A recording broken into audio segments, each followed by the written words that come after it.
Okay, day one of building your starter. What we need is some flour, we need a kitchen scale, we need a good sized jar, and some nice warm water. So I'm turning on the kitchen scale and I want to measure my jar. And I don't have it set to grams, so I need to click on the right hand side until I get it to change over to grams. It tells me this jar weighs 402 grams. Take a Sharpie and mark this on the bottom of your jar. I also have a sticky inside my kitchen cupboard of all the different jars just in case I wash it off, but the Sharpie works pretty good.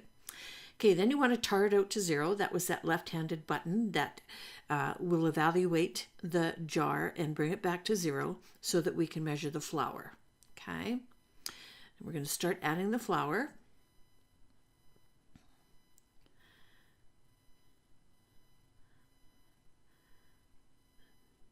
Till we get roughly 120. You don't have to be exact, 121's fine. Okay, then we're going to tar it back to 0 and we're going to add our water. I stuck my finger in the water because I heat it up in the microwave. I like it to be about 85 degrees. It just warms it up and helps everything get moving a little bit faster. Okay, so again, 120 or somewhere around that for the water. So this is called a 1-to-1 ratio. And then you're going to take something and you're going to stir it. I'm using a skinny spatula. Works great for getting the flour off the walls.